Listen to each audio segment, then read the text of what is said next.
Smooch and the Dawgs Show.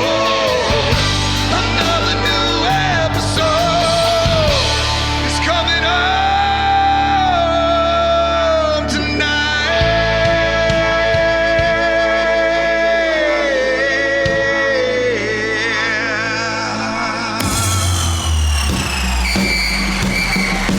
Dawgs Show. It's the Dawgs Show.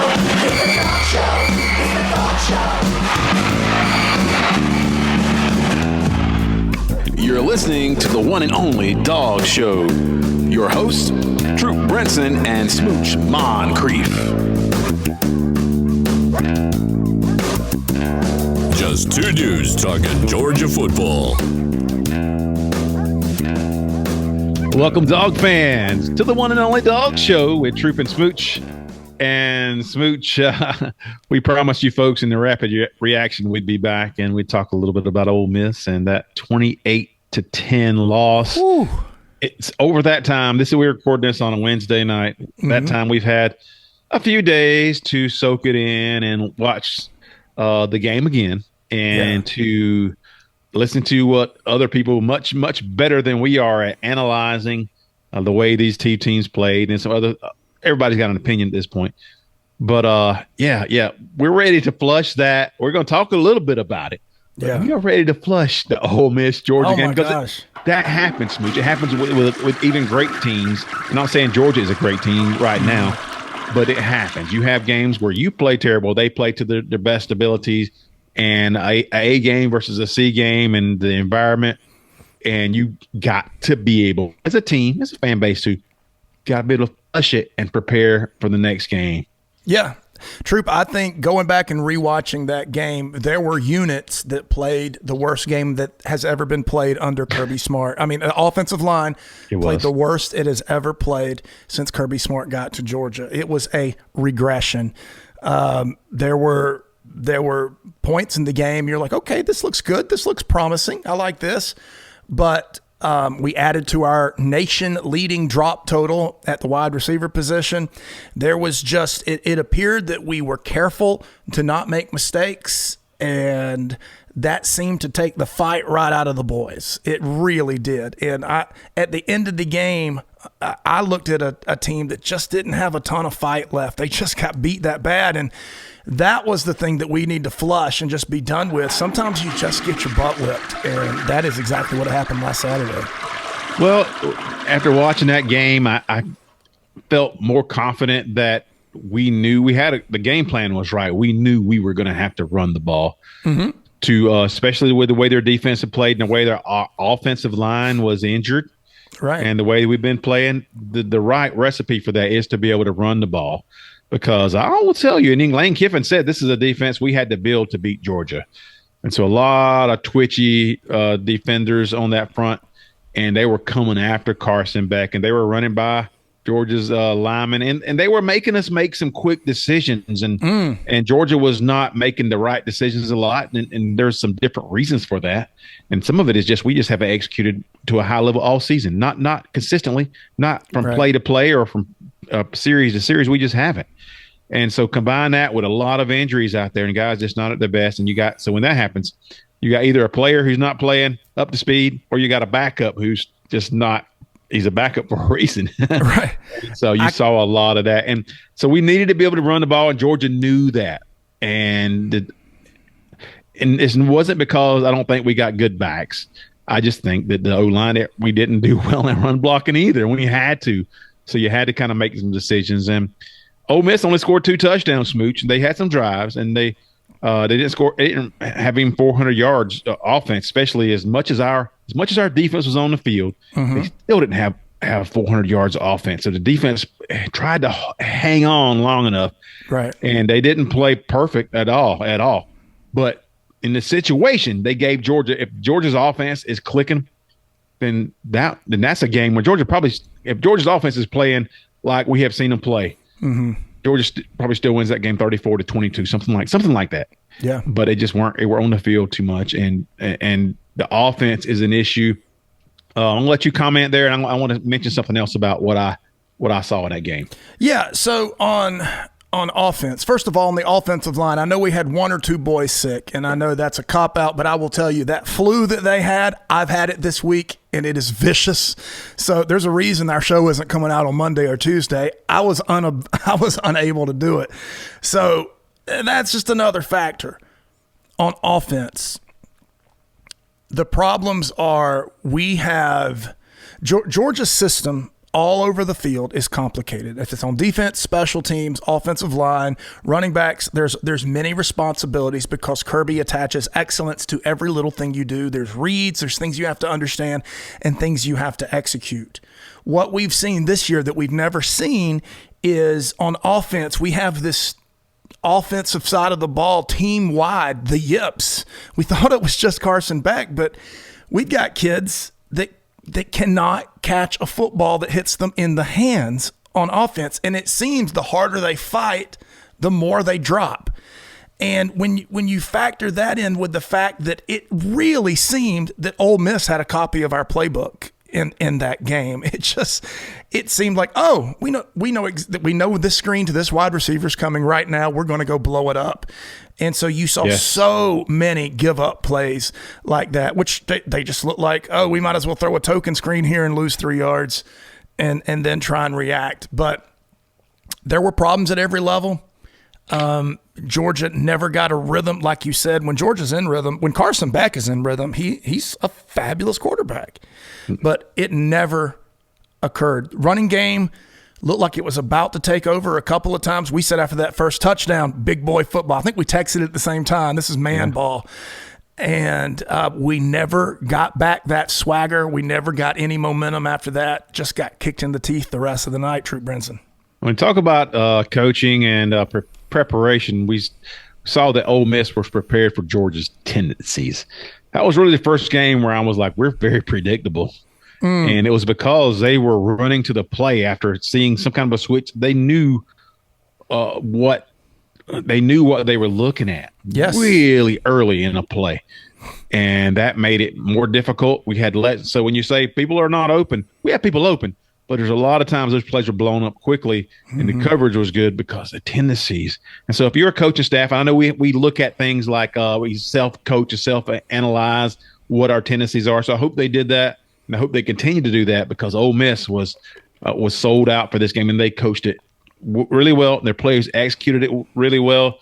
I will say that looking at our biggest issue, and on our chat group, I love our chat group during the game because they give you a lot of raw emotion and quick takes. What you're seeing is what you're reporting quickly. The eye test, yeah, it is. And as a fan base, we want to see our defense dominate. We're offense not scoring consistently. Dominate defense. You guys, we got the horses on defense to dominate, and that's true. But I think as a complementary football team, Georgia looks at things a little bit differently, and they know what they have on offense, and so they're trying not to give up something too big. But the biggest issue Georgia had really, and I was right during the game, and then I kind of went back and forth on it. Then I watched it and watched I watched Coach Hayes huddle. Yeah, and, shout out to Coach Chris Hayes, man, kills it. And I began to understand a little bit more. Our offensive line is so injured. We got Ernest Green; he's injured. I heard he had like a leg injury, a calf injury, maybe, or maybe it was a hamstring, or groin. I think it was a groin, actually, groin and a shoulder. And so he's out there playing. He's not quick as he needs to be. You got Tate Ratledge with a foot injury. You saw he played 17 snaps and he was out of there because he couldn't stand up to the movement. He couldn't. Yeah. And then Michael Morris injury, and then you got people who just are what they are. Truss is what he is. He's what he is. He's going to make one. He's going to do his job one play and then do something you scratch your head and laugh at because it's a joke the next play. Right. I feel like our center, Jared Wilson. I don't. He's been a little step back from what we're used to at center, and it's his first year, and so he's not where he needs to be. Either it's regression or injury right now across the board. And it's, when you talk about having a rhythm, buddy, that's where your rhythm comes from. Right. Your rhythm's going to come from that offensive line, consistently giving your quarterback and running backs either room or time or space. And we have struggled consistently. The most consistent thing all year is we have struggled with that. Yes. And it took a little time to me to kind of put my thumb on it. What's wrong with our offense? Give Carson Beck time and see what happens. Yeah. Give him time for a route to develop. Give him time and see what happens, because we know he's got the arm. He put some balls in some spaces where he shouldn't have. Okay. And that's some on him, but it's also on the offense, and the tight ends also aren't. You can't count on them to pick up the right blocker to make the right read. There is a multitude of issues with this offense. This is why I'm most worried continually going forward, because I'm not. Everybody's like, my friends, our guys on the chat group was like, if we just get it together, we just communicate better. We can put it all together this next game. I'm like, how many games were we into? This 9 games, 10 games. We're 7-2, right? 10th game coming up. This isn't game 3. We are what we are. That's right. And as a coaching staff, if you understand that. I know I'm talking on and on here, but as a coaching staff, if you understand that, then you work around that and you try to do what you can to mitigate that with that knowledge. And hopefully they earn that paycheck this week. It's at home. That'll help. Yeah. But they're going to have to continue this season, because if Georgia loses again in the last 3 games of the season, they aren't sniffing the playoffs. We're going to talk about it in a minute, but the playoffs are done. Yeah. Yeah, and Georgia's a team that can go far. Georgia's still a team that can go all the way. But one loss, I would even say, one loss, or even struggling against, let's say they get past Tennessee, they struggle against Tech. They're probably still going to be on the bubble at that point. They have got to go out and their backs against the wall. They've got to, and I love what you said. They've just got to accept what they are. They're a sloppy team. They've got to go play sloppy, hard, aggressive football, because last week they were sloppy and tentative. That we can't have. I mean, they're banged up on the offensive line. It's a scrap heap.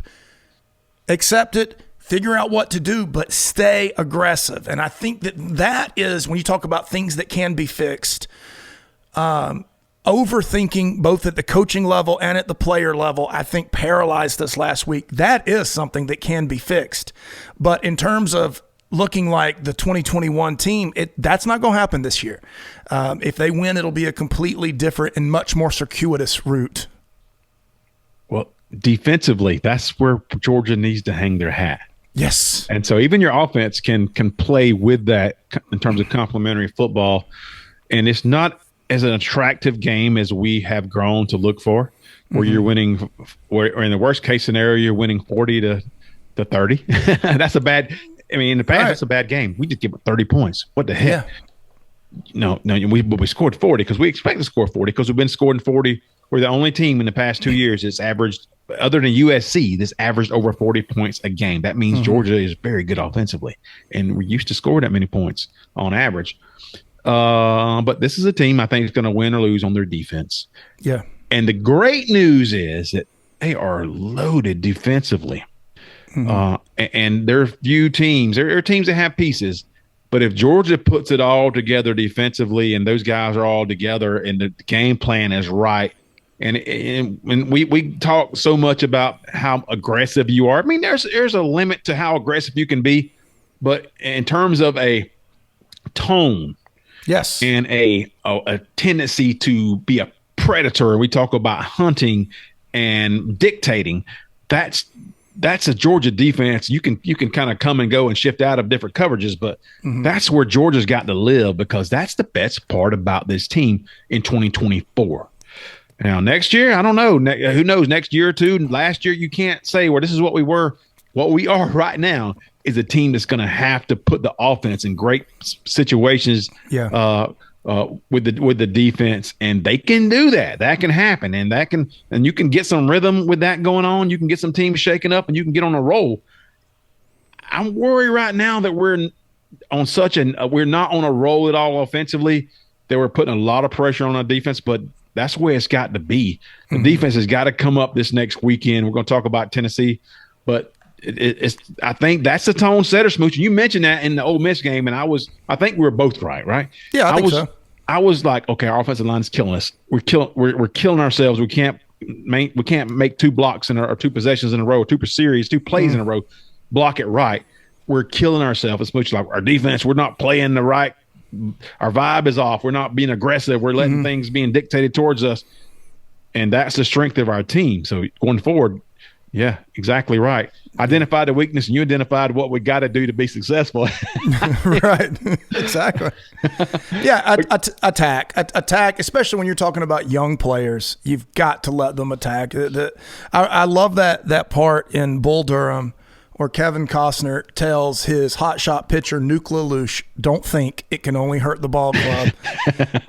To an extent, you've got to say, here's your assignment. Now go football. Go out there and football. Right. And I think that Georgia defense, they just have the horses. You'll see them shine when they can. I don't know what the strategy was exactly the other night, but it did not set the tone for the defense to dominate the game. I thought they played fine. Overall, you can go look at it. Defense didn't play bad at all against Ole Miss, but they could have dominated that game. And, they hold them to what they hold them to last year? 10 points? I can't remember. What was it? 14, 17. Well, there you go. Then you got a ball game. You're right there in the game. And so, the whole game, Troup Brinson, it just kind of left you. It was kind of like what we talked about, just being unsatisfied. It just left you unsatisfied throughout. We argued back and forth a little bit, or I don't even argued really, but because in my mind, I hear what people say, but I know that the factors sometimes are not as black and white. Yeah. Georgia wants to do certain things, and then they react to what they're seeing in that game. So I know our defense needs to be aggressive. I know they plan to be aggressive. I know that they are going to send a certain amount of people. They would love to stop you with their front four, but they were sending linebackers too. And a lot of times those middle linebackers were coming through there, but there was no surprises. It was nothing like, okay, we didn't think we could have an answer for. It was there a lot, and you got to give credit as they were prepared for a defense in Georgia that was going to come at them quickly and cause them problems. So they were getting the ball out as quick as they could. Oh, yeah. And so there was and we know that Jackson Dart has a tendency to sometimes use his legs and hold the ball. That would not be a good recipe for success against Georgia, and they knew that. So let's flush that game. And what we most recently had come out before we hit our countdown to kickoff was the playoff committee had some discussions, if you call it discussions, or I call it they just looked at the losses on the win-loss columns and didn't use their brain whatsoever. And I was watching it and I was thinking, okay, well, they named I think Boise State was ranked 13th, and they looked like they're going to be the first team out, but they're going to be a conference winner. Boom, top 4. And I was like, who's going to be this 12th team? Who's really the first team out? And then they populated that spot with Georgia. And I was like, Georgia. I sat back in my seat and I was like, I was shell shocked for a second just because Georgia, I know they have 2 losses, but I know this. They played the toughest strength of schedule on the road. Mm-hmm. And it got no credit for it whatsoever. Troup Brinson, quick question. How many ranked wins does Texas have this year? Absolutely 0. The best win, Smooch, is a 3-point win against Vandy. Their best win was a 3-point win against Vandy. Now, Georgia has impressive wins against Texas and Clemson. Both ranked respectable teams. Texas still in the hunt to win a national championship, yet they find themselves on the bubble, Troup, behind Notre Dame, Troup. Yeah. Notre Dame.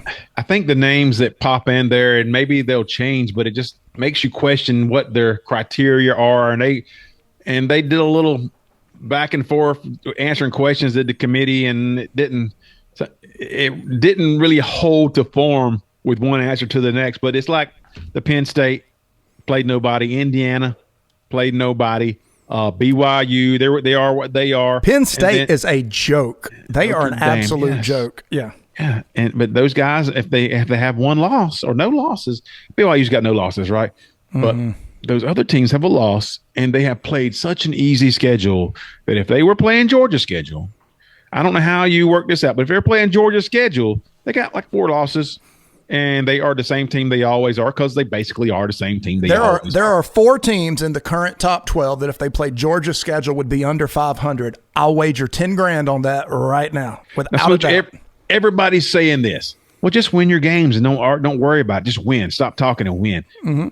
Yeah, you're right. But I'm looking at it as a snapshot about right now. The season ended right now. Right. And the disrespect with the season the schedule Georgia has played.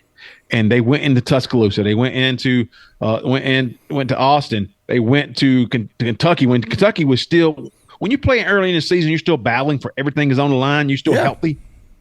Kentucky was a very tough game, playing some of the best defense in the country. Yeah. But right now, that's not the same Kentucky team. Mm-hmm. That's nuanced. Okay. So, but people don't want to see that. And then you go into Ole Miss and you play a game with a team with their backs against the wall, very talented, who had built their team to basically beat Georgia. And that's fine. And they played well. But so that snapshot, I was not okay that Georgia was so disrespected at that point. And I think a lot of it, Smooch, comes down to they lost a game to 2 teams ahead of them in the SEC, Ole Miss and Alabama. It's those those guys are right in the mix. Those 3 teams are right in the same mix. Right. It's those other teams that just because they have one loss, they're getting the credit, the undue credit right now. And it's not even just a bad take. It's delusion. It's lack of knowledge. I mean, how do you wind up in this position to be on this committee when you don't know anything about football? You're just counting losses, right? If you're just counting losses, anyone could do that. And the problem is, it's just like in this country how the mainstream media is no longer the media. They're a sideshow, a clown show with an agenda. What else can be said after looking at these rankings but that the playoff committee is a sideshow, a clown show with an agenda, because they're not trying to put in any way, shape, or form the most impressive 12 teams in the playoff. As a matter of fact, it seems they're doing everything they can to avoid that scenario. It seemed like a clown show. You're right. Mm-hmm. So Justin, we could talk about Indiana, who they played, or Penn State, who they played, and their most impressive game was a loss. Yeah. That's pretty hilarious. But look at Notre Dame. Notre Dame lost to Northern Illinois at home. At home. So is that is Georgia losing twice on the road? It's just one extra loss, but it's to freaking Ole Miss and Alabama. Is that worse than Notre Dame losing at home to NIU? No, it's not. Make it make sense. There's no way to make it make sense other than bias, incompetence, and delusion. That's the only thing that makes that work. That's the reason it's so important. It's amazing. We're going into this Tennessee game, and it's so ugly, and it's not the scenario we wanted, but it's probably the most important Tennessee game we've played in quite some time because the entire season rests on this game. Yeah. Because you can't. Georgia doesn't get to make mistakes. They've got to win, and even win pretty from here on out. And Smoochie, right? The style points will matter. It will, because it's mattered apparently because the committee was saying, well, they just didn't look as good. Their offense didn't look as, and they give credit. It's just like based on offense apparently. And I've seen other teams, they've done the same thing. They're like, what about our defense? Right, and Tennessee saying the same thing too. What about our defense? Our defense has played great. You just credit us because we've averaged, and Tennessee has averaged 25 points a game the past 6 games. That's something you want to take note of. Mm-hmm. Just under 25 points a game the past 6 games. Their offense hasn't played well either, and they feel discredited because their offense hasn't carried the way, but their defense has. Yeah, and I'm like, yeah, that's a great point. That's a great point, Tennessee. Mm-hmm. So wow, it doesn't make sense to me. And you guys will continue to say, and people who will pick this podcast apart and say, well, just win. If you just win, what are you going to argue about? Let's stay in the moment. It's right now because this matters going forward. If this criteria continues, you're not going to get anywhere near the best teams in the playoffs. You're not. No, there's nothing remotely credible about this list. And that's the problem. When you go to 12-team playoff, you expect, okay, now we're not going to have a scenario where the best team, the team with the greatest chance to win the national championship doesn't make the playoff. That's happened to Alabama. That's happened to Georgia with the 4-team playoff.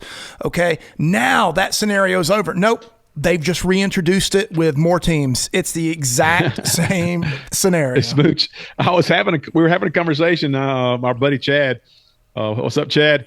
on our chat group, and he was Chad. he was saying, well, if we don't play any better and we've been playing, it don't matter anyway. I was like, those are two separate conversations.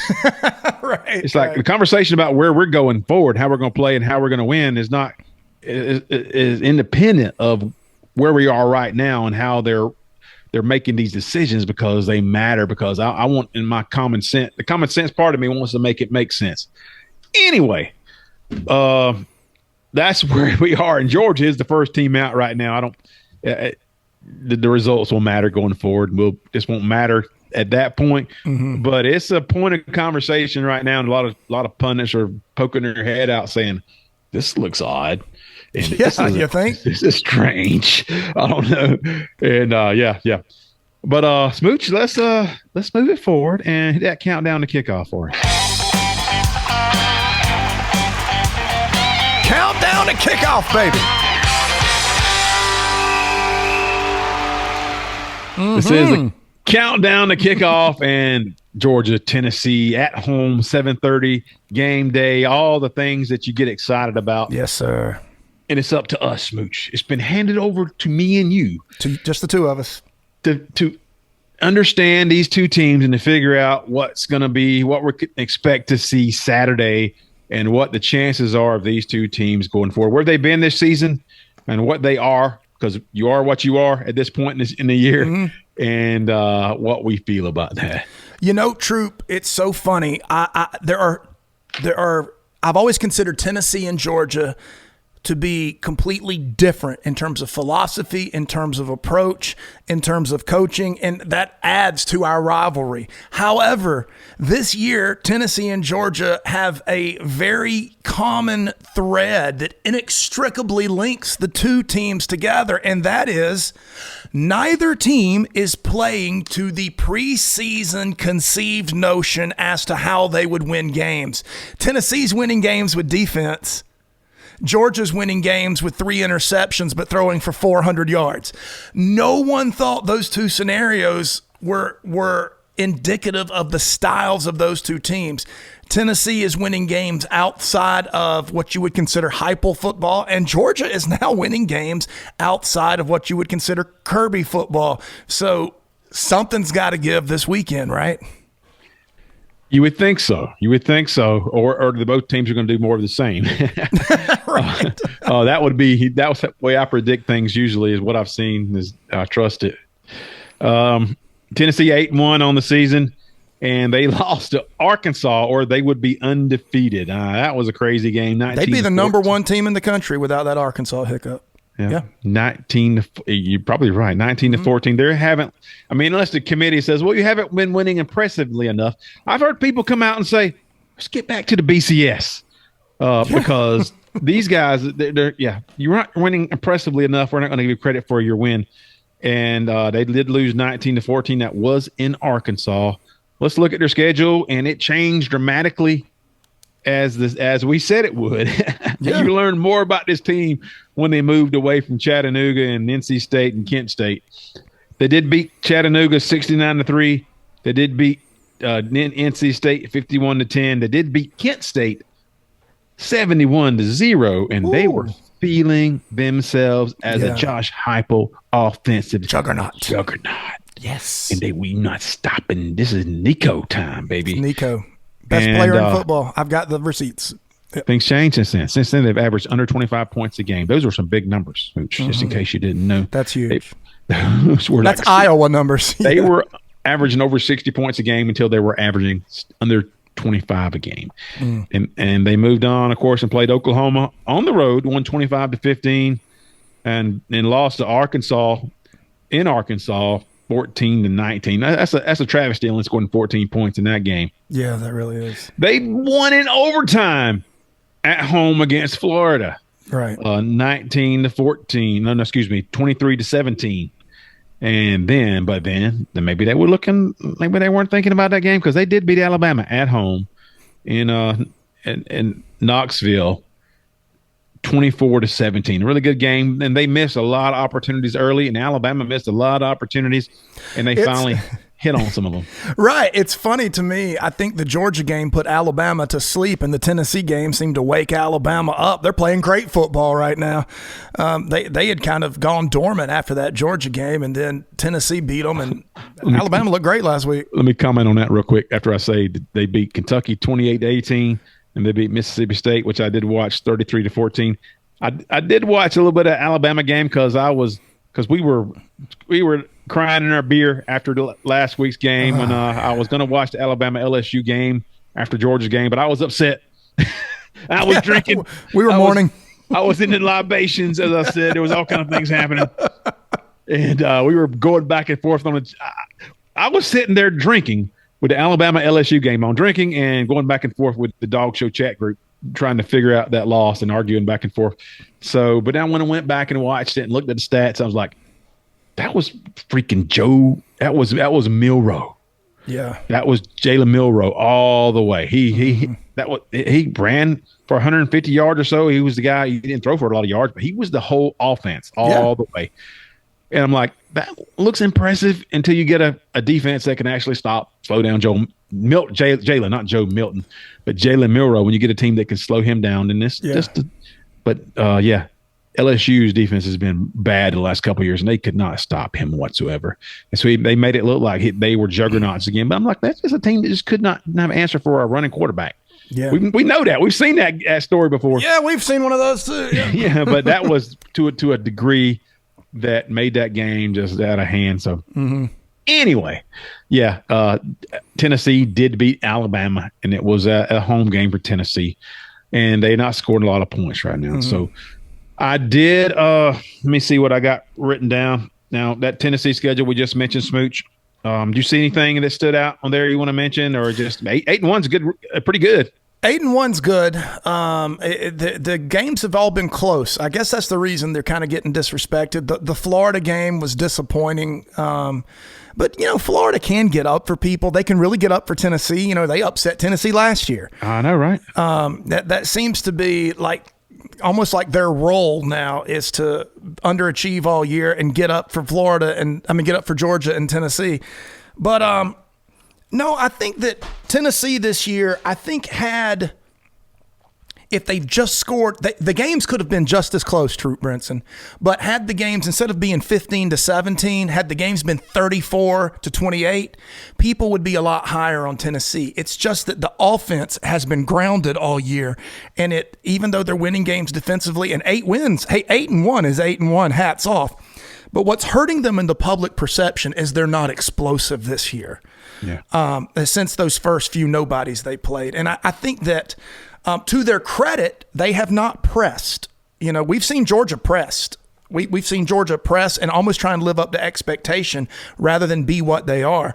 Tennessee seems to be what they are. Now, all this hinges on whether or not Nico plays or whether he's fully healthy this week. I mean, there's so much that goes into what we're about to discuss. Yeah, he did have a little concussion protocol, and I've read.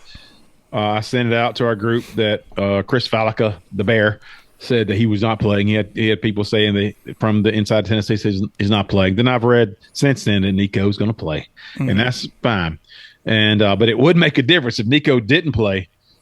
They got their quarterbacks are a redshirt senior who's done absolutely zero in his time at Tennessee. He's been with Heupel. That's the best thing you can say. He's in the Heupel system, but he's never. And he hadn't played in Athens on the road at 7:30. I guarantee you that. And then the quarterback that Georgia recruited, Mecklinger from Savannah, and he's a freshman, so he's not going to play at all. He does, it will be bad news. But just disregard all that. Let's assume Nico plays. Let's talk about Nico. Let's talk about this Tennessee team. Yeah.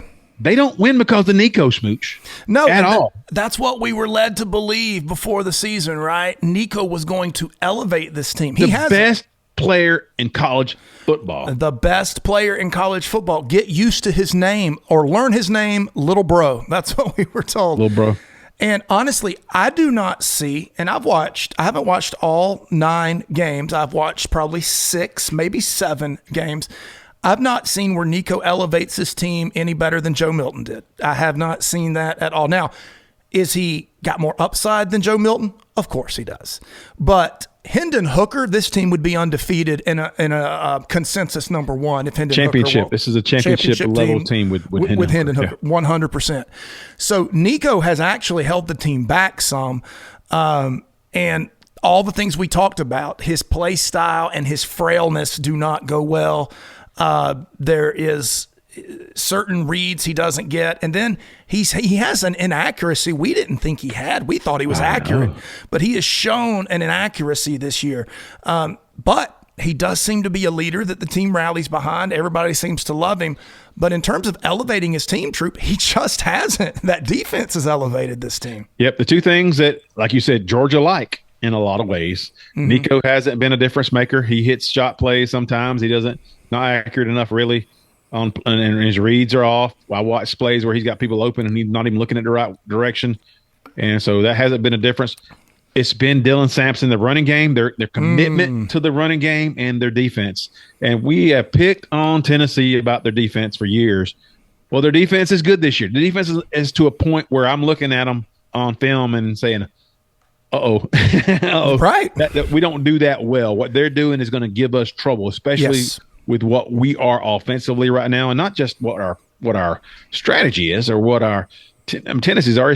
It's what we are health-wise and personnel-wise. It's more health and personnel right now because you got people like Drew Bobo, and he might be a good player in a spot down the road. He's playing right guard last week, Smooch. And he needs 3 years of seasoning. This is not a plug-and-play type of player. He has no business at right guard right now. None. And it's not his fault. He's a third-string center. Really? Yes, exactly. He started his season as a third. Let Correct. this sink in. Drew Bobo started this season as a third-string center. Tate Ratledge was second-string. He's hurt. And Jared Wilson he hasn't played up to what we needed him to play. He's definitely a step back from Van Pran. And then you had Monroe Freeling, who has a lot of upside, but he's been put in situations. And Ole Miss showed you that. I mean, they ran by him, abused him, on both sides, the left and right tackle. And maybe that's just the kind of speed rushers they have and the moves they have. But it lets you know that Monroe Freeling is. I think he's maybe more consistent than Xavier Truss, but he's not without his warts. And so Georgia's just Right. the best player on their offensive line is Dylan Fairchild, and he's been very consistent and very forceful and plays and has consistently done the right thing. But you can't get by. Offensive line is not built on one. I mean, it's not. It's every guy working together and knowing what they're doing together as a team.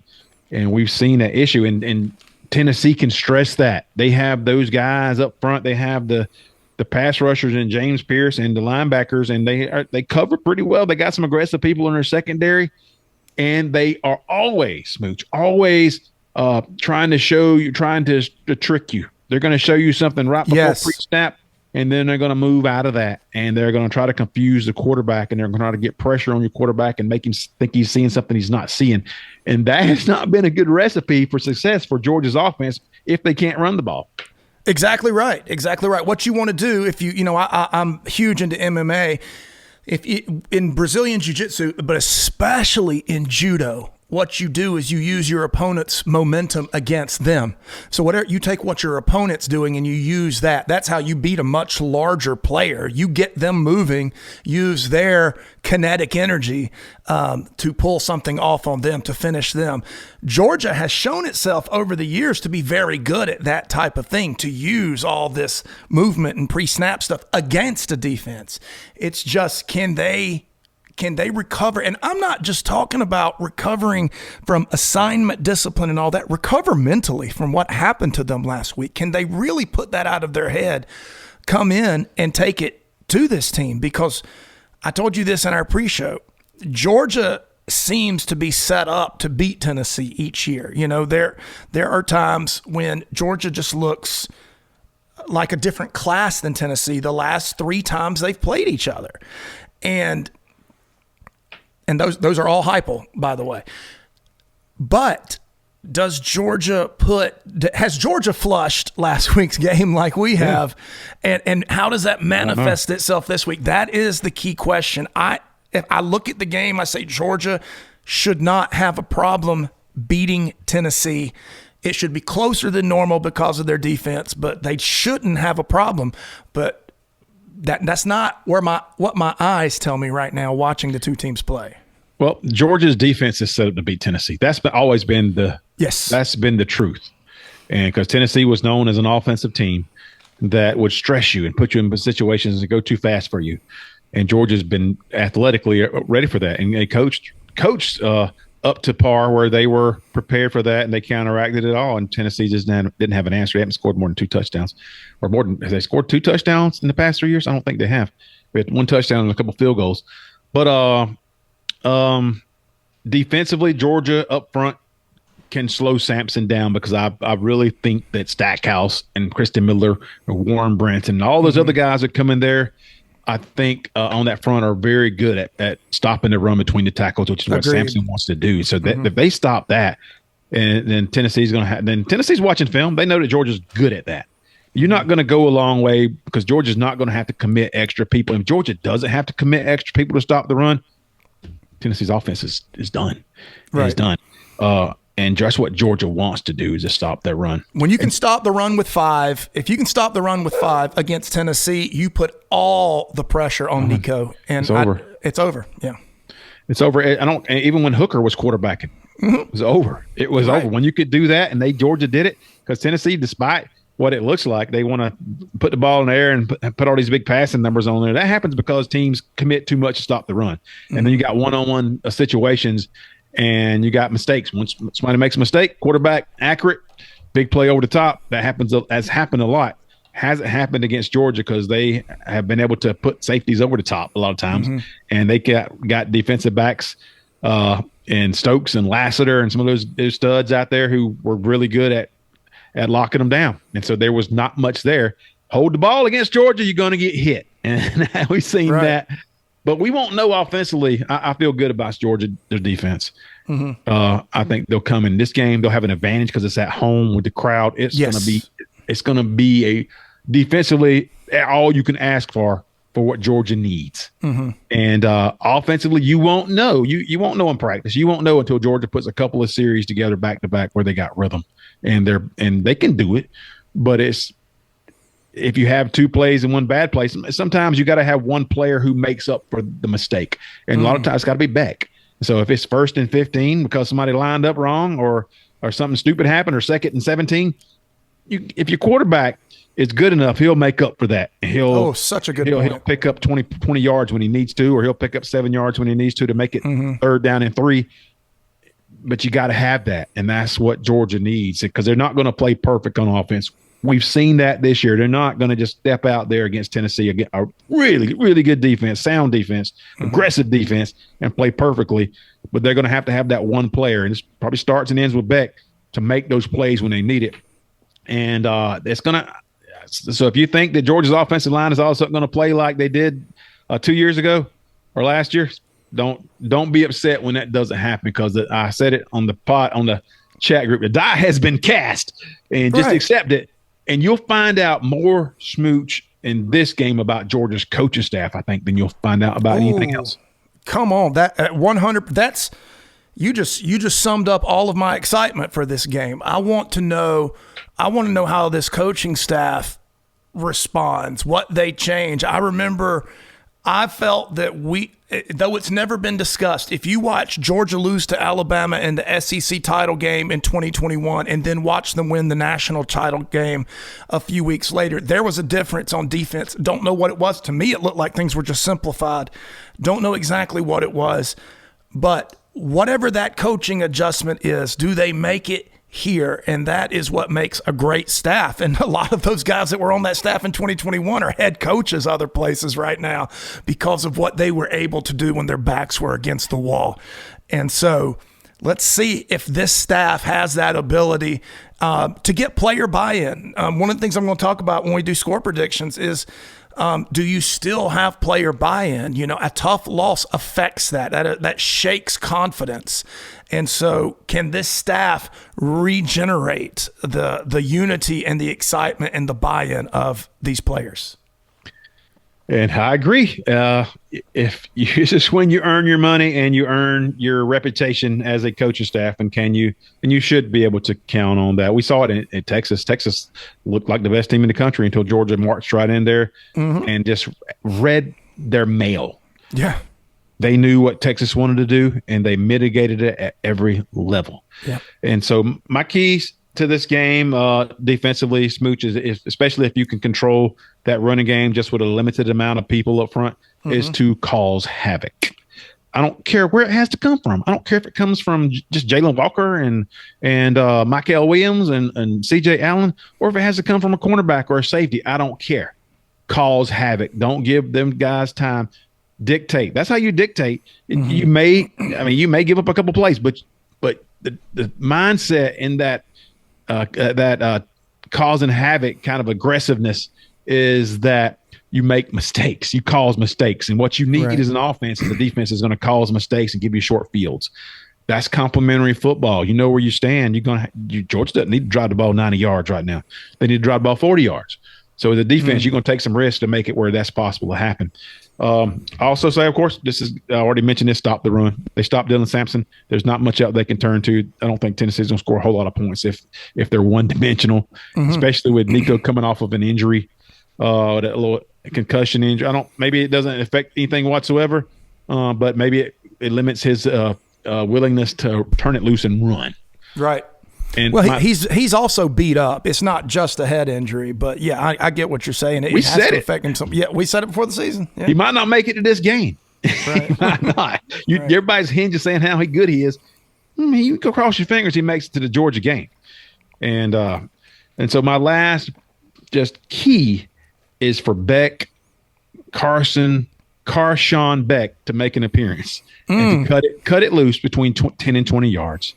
And yeah, I know sometimes you make a read and that looks like the safest play is that these little quick screens, and that's a part of your offense. Can't be everything in your offense. Cut it loose between 10 and 20 yards and hit your receivers in stride. Let them make plays. And I would add one more thing to that. We have got to take when we get one-on-one, we've just got to take a deep shot every once in a while. Let Dylan Bell go up and see if he can do something. You've just got to try it. If the way to assure you're not going to hit a deep throw is if you don't throw any. That's the only way to ensure you're not going to hit one. Yeah. And we've just got to try it. Just very, very similar to the way the old Vikings used to do. What was it? Once a quarter, they just threw a jump ball up to Randy Moss and saw what happened. We need some of that cowboy, some of that swagger in the way we play, where they think, at any time these maniacs could go right over the top to one of these guys. Throw it up and go see if Arian can run it down, even if it's in double coverage. Let's see that 4.2 speed. Go run past those guys and get that ball. Let's just try it. Add that to your keys of the game. What was it? Havoc, Sampson, and Beck, and I think we got something.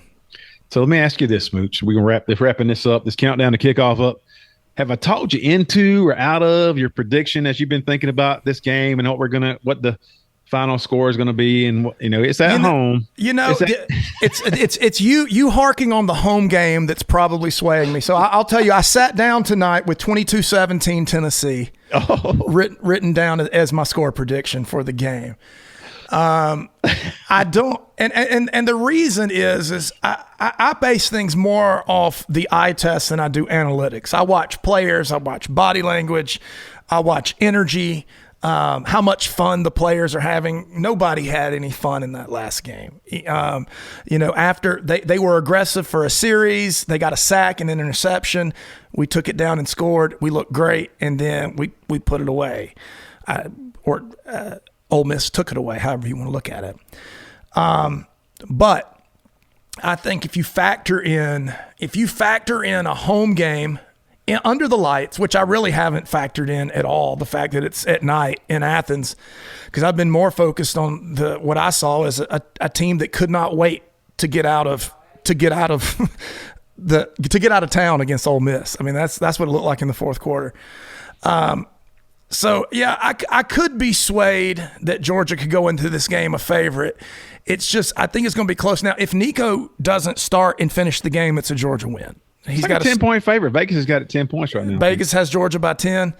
I might take that. I might be tempted to take it. And it's like I said, there's times where when I make a prediction, it's usually on where I would place my money, not what I want to happen. I'd love to be completely wrong about it. Oh, this is a Georgia podcast, Smooch. Come on now. Georgia podcast. I tell you what, I'll flip it around. How about that? I'll go 22-17 Georgia. Oh, you Smooch.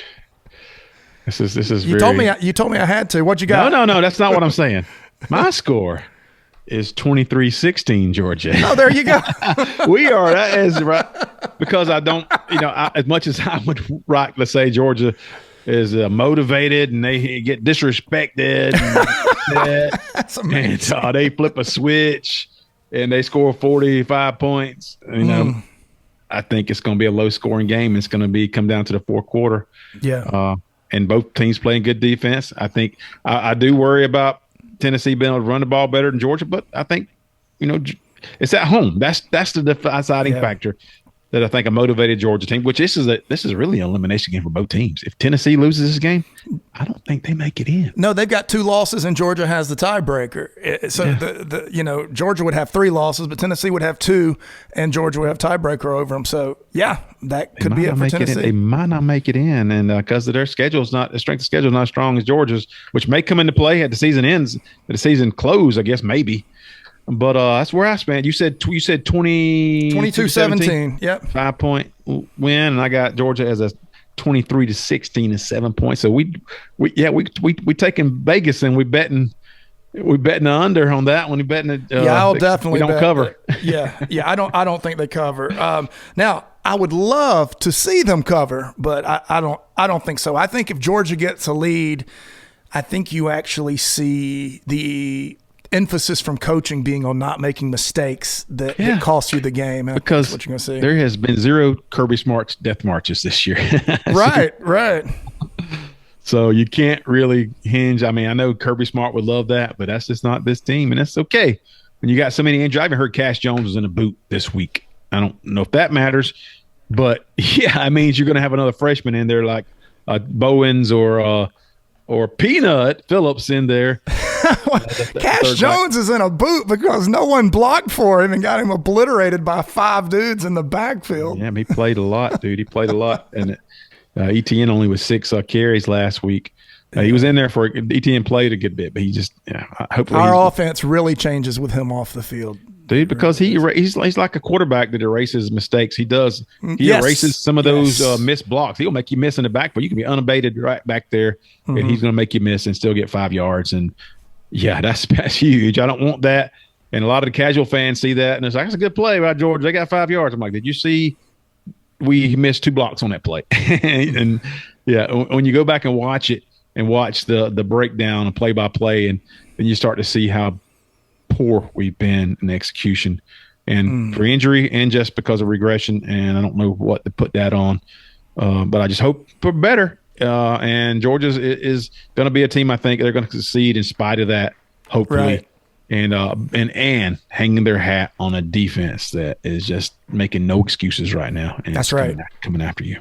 Yeah. I love the coming after them thing. Let's lock it up man to man. Let's stop the run and let's play some football.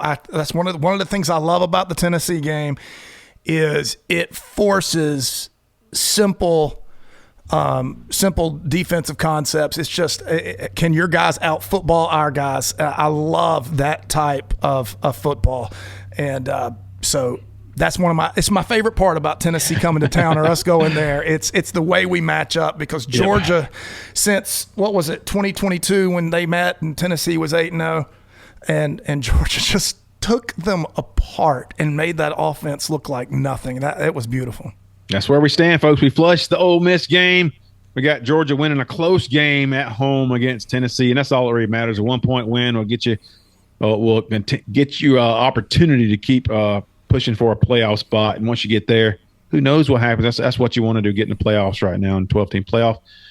No matter how much they disrespect us, and it's kind of been that way. Georgia dropped from 1 to 6 last year after a 3-point loss, and then they dropped 9 spots This year after a road loss, it's like, whatever. Okay. I guess we just got to go undefeated every year. Yeah. Looks that way. Looks that way. All right. We might be back late Saturday night for a rapid reaction, man. It'll be a crazy one. I don't know how coherent we'll be if we get back on that one. It'll be a lot of fun though. Oh, let me tell you, if we're on, you'll know the Dogs won, because if Dogs lose at home to Tennessee, I'm not sure I'm not sure I stay in the state. I may just get in my car and drive till it runs out of gas. Awesome. All right, folks. We'll see you in a couple of days. For Smooch Moncrief, this is Troup Brinson saying so long. We'll see you soon. Countdown to kickoff, baby. This is the Dog Show with Troup and Smooch. Dog show. It's the dog show. It's the